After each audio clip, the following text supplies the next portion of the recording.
So who would like to go first?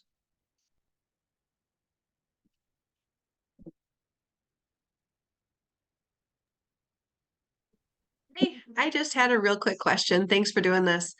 Absolutely. One of the things that I thought I saw in the instructions that I didn't necessarily see in the example is that for each of the lit review, for each of the studies, we should have the some of the things that were missing, things that we thought were limitations, like if it could have been done more on if it's done like a very small sample size versus a larger sample Yep. size, and that we should mention that within our literature review. Is that correct? Yep.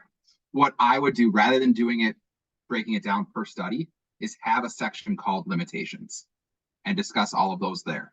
If you don't think that each study had limitations, you don't necessarily, but if, for example, one of your fellow classmates is doing one where almost all the studies are from urban areas. So in his limitations, that's one of the things he's discussed.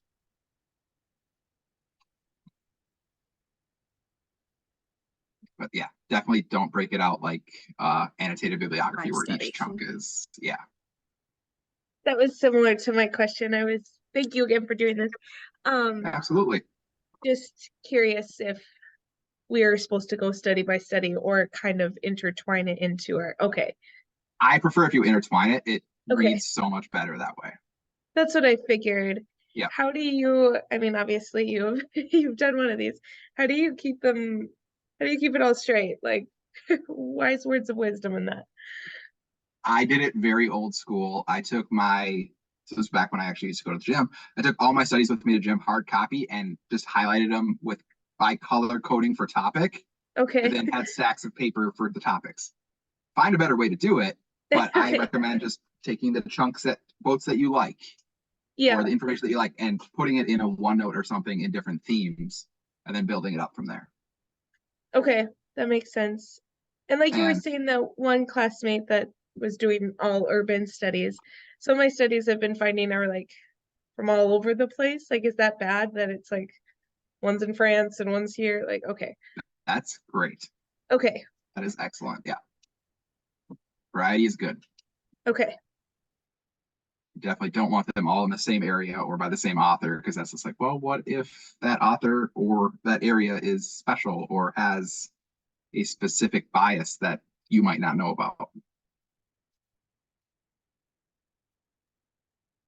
So one of the ones that I'm kind of questioning is like I found a study that's based on a teacher and a professor in a very small rural area in Virginia. And so it's like one classroom, one teacher, obviously one like sort of capstone project. Yep. And so given the small size of the study, that's not typical. So would I list that with that study separately as a limitation of like you absolutely this could. is Yep. very, very small. Yep. Outside of the norm of everything else I'm finding. It's been a long time since I looked at my own. But so I put my dissertation in there. There was one study I found that said that going to school didn't help with recidivism. And it was done in Minnesota, and I know the research director who did it. So I had to talk about all of that. Like, this one specific study has findings that are different than everybody else. Here are the reasons I think that's probably what happened. So you could talk about it's a very small sample size, it's one teacher and very few students in a very rural area. So if there's an exception to the rule, it's great to note it and then discuss why that might happen.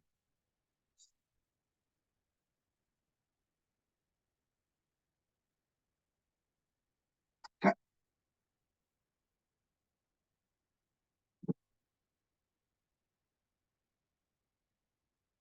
Okay, yeah, absolutely, Sarah.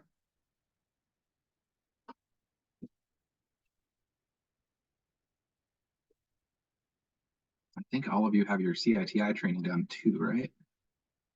So I have to give a little plug for that. I'm really close.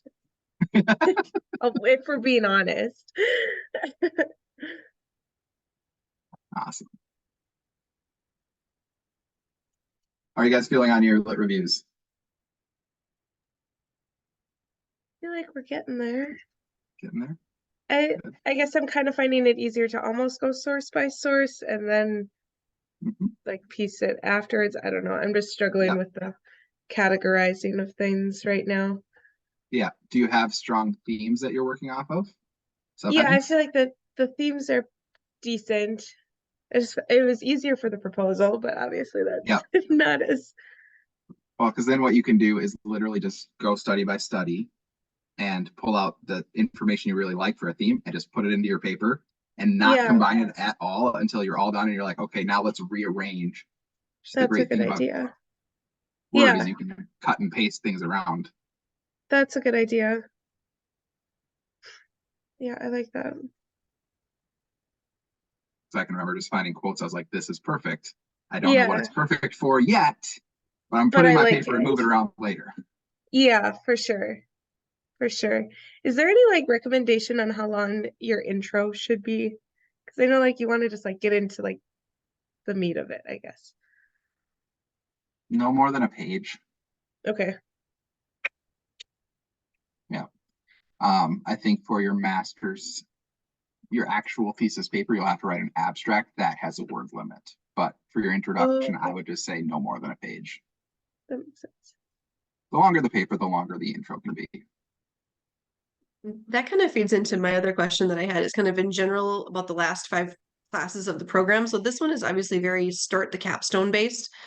The Mhm. next couple, it seemed like were more kind of their own specific theme. And then the last one is like finishing the capstone. Which Did the ones do you next have left? 3 sort of, Which well, numbers are they? I have no idea. All I know is I I think don't the know next numbers. one is I just know we have 4 more, and ethical the last one is issues. that capstone final project.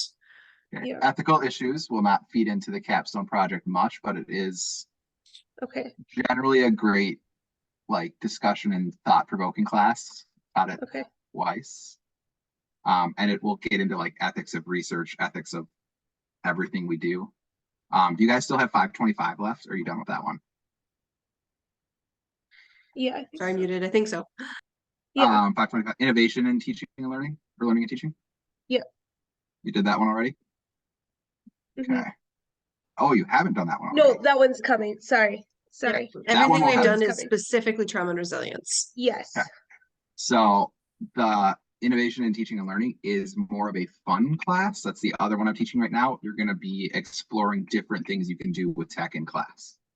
Again, not super relevant to your actual thesis paper, but you could take things you find in it to your classroom or to your thesis paper. Kind of fun. I always teach it as a like, let's have fun with this versus let's bog ourselves down with 10-page papers. Mix it up every once in a while. What other ones do you guys have left?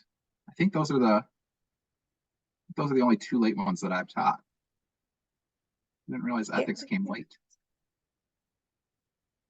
Yeah, it's interesting for different programs how that class is at different locations. Yeah, because it's like 512, so I figured it would come like kind of in the middle, but Yeah. What are some of your, because I know there's a million databases, what are some of your go-to databases for research? that's a good one.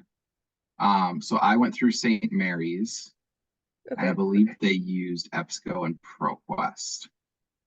Okay. But if I couldn't find things on there, I just went to Google and searched. And then if I couldn't find the article for free, at least I had the name to go find it and search for it and other things. That's true. Because when you had the article, it's probably easier to find. Okay. Yeah, once you know what the exact title, it's easier to find things. So you would stay with pretty much the same essential databases, Yeah. give or take. And then just looking up different words. Okay. Yep. I used what was free to me through the school. Yeah. I mean, that makes sense. I'm not trying to reinvent the wheel here, so. Yeah.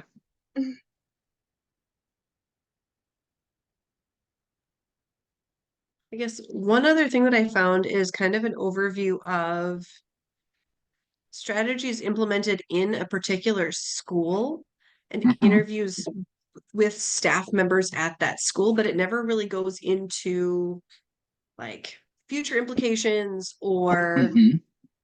like it doesn't follow a typical study format as far as the paper layout that I'm Okay. finding.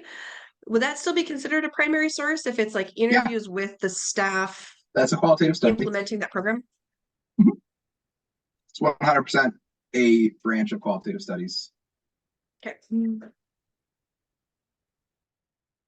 couple of the people in my dissertation groups did more of that type of study where they were just interviewing people and discussing the interviews versus like no numbers.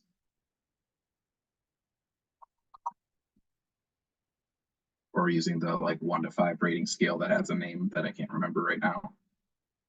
The Likert scale? Maybe. Agree, disagree, etc.